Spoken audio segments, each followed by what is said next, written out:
Chapter 14, The Noose Titans.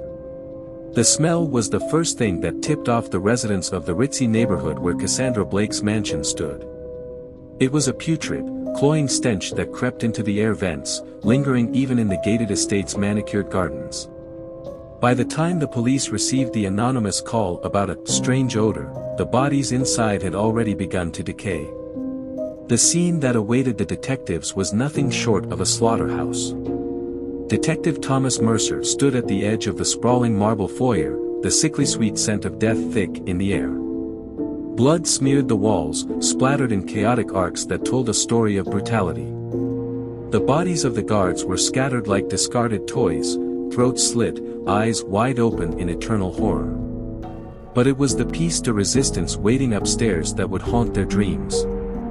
Cassandra Blake's lifeless form was tied to an ornate bedpost, her mouth twisted in a grotesque scream. The expression on her face was one of pure terror, frozen in death as if she had seen the devil himself. Mercer's partner, Detective Elena Russo, walked in, her face pale beneath the harsh fluorescent lights. "Jesus Christ," Russo muttered, turning away. What kind of monster could do this? Mercer's jaw clenched as he stared at the scene. The words of that woman, Alex Orachine, or whatever name she was going by now, echoed in his mind. If they couldn't stop me before, what makes you think they can stop me now? He knew, deep down, that she was behind this. He had warned his superiors, tried to get them to take her threat seriously, but they had dismissed her as just another victim-turned-vigilante. They hadn't understood that Alex was far beyond that. She wasn't seeking justice. She was seeking blood. Back at headquarters, unraveling the past. The precinct was buzzing with activity as Mercer and Russo made their way back, still reeling from the horrors they had witnessed. As soon as they arrived, Mercer ordered a full investigation into Alex's history, determined to uncover every dark corner of her past. The detectives gathered around a large conference table littered with files, photos, and reports. Russo tapped away on her laptop, bringing up records that had been buried for years. "Let's see," Russo said, scrolling through digital archives. She went by Isabella Achebe in Nassau County, but before that, she was known as Alex Orachine. There are whispers of her involvement in multiple murders across state lines, but nothing concrete. Mercer leaned over her shoulder, his eyes narrowing. What about her first husband, David Keene? He died under suspicious circumstances, didn't he? Found dead in their apartment, Russo confirmed, pulling up the coroner's report. Cause of death, multiple stab wounds. Officially ruled as self-defense due to lack of evidence, but there were inconsistencies in her story. And there was another. A stranger found mutilated in her home years ago. Mercer's fist slammed on the table, making the files jump. We should have seen this coming. She's been at this for years, slipping through the cracks. But this time, Russo said, looking at him with grim determination, she left a trail. She's getting sloppy, or, she doesn't care anymore. Mercer's mind raced back to his last conversation with her in the hospital. The way she had said, "Let them try to stop me." She had been so certain, so confident. It wasn't bravado, it was a promise. Flashes from the past, darkness and death. As Mercer and Russo pieced together Alex's bloody history, Alex herself was lost in her own memories, the darkness her constant companion. Her mind drifted back to that first kill, the one that had changed everything, years before she ever met Isaac. It had been in a dingy, dimly lit apartment, the smell of cheap cologne and sweat thick in the air. The stranger she had brought home that night was a willing victim, drunk on lust and oblivious to the danger. She could still hear his moans as she straddled him, could feel the way his hands had pawed at her as if she were some prize to be won. But when his eyes glazed over with pleasure, her fingers wrapped around the knife she had hidden beneath the bed. The first thrust into his chest had been electric, a rush of power that sent shivers down her spine. The shock on his face as he realized what was happening, the way his hands had weakly tried to push her away, she had loved every second of it. His blood had sprayed across her face, warm and thick, as she stabbed again and again, her laughter ringing through the small room like a maniacal hymn. And she had kept a souvenir, the man's watch, a cheap thing made of faux gold, stained red. It had been her first trophy in a long line of many. Present day, the hunt tightens.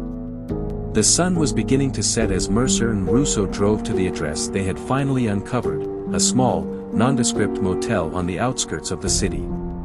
The receptionist had confirmed that a woman matching Alex's description had checked in under yet another alias just days ago. "We might finally have her," Russo muttered, checking her gun as they pulled into the motel's parking lot. "This time, she won't slip through our fingers." Mercer nodded, his eyes hard. But in the back of his mind, there was a nagging doubt. Alex had been one step ahead of them the entire time, leaving bodies and chaos in her wake. What if this was another trap? What if she was waiting for them? As they approached her door, Mercer's phone buzzed. A message flashed across the screen from an unknown number: "You're too late." A cold chill ran down his spine. "Russo, wait." But it was too late. The door exploded outward with a deafening blast, sending them both flying backward. Dazed and disoriented, Mercer tried to get up, his ears ringing. Through the smoke and debris, he could barely make out a figure slipping away into the darkness, leaving chaos behind. Final confrontation, a game of shadows. The scene shifted to a dark alley behind the motel. Blood dripped from Alex's hands as she sprinted through the maze of side streets. Her heart pounded, not from fear, but from the thrill of the chase. The police were closing in, but she thrived in the chaos, slipping through the shadows like a ghost. She could hear Mercer and Russo shouting orders, the clatter of boots on concrete as they closed in on her. But she was not done yet. There were still loose ends to tie up, still blood to be spilled. And then, just as she rounded the corner, she collided with a familiar figure. The impact knocked her back, and for a split second, she was face to face with Detective Mercer. His eyes widened, recognizing her even in the darkness. "It's over, Alex," he growled, raising his gun. But she was faster. With a swift movement, she disarmed him, slamming him against the brick wall. Her knife was already in her hand, pressing against his throat. "You should have listened," she whispered, her breath hot against his ear. "I told you, they couldn't stop me before, and they won't stop me now." Just as she was about to plunge the knife into his neck, the sound of sirens grew louder, closer. The alleyway was suddenly flooded with red and blue lights, blinding her. She hesitated for the first time, realizing she was surrounded. But then, a slow smile spread across her lips. She leaned close to Mercer, her voice a seductive whisper. "You think this is the end? I'm just getting started." With that, she turned and vanished into the darkness, leaving Mercer gasping on the ground. The police swarmed the alley, but Alex was already gone, a ghost slipping back into the shadows. The hunt for Alex Orakeen would continue, but this time, she was no longer running. She was hunting, and the police had unwittingly become her prey. A new darkness was rising, and as Mercer and Russo would soon learn, they had only scratched the surface of the nightmare that was Alex Orakeen.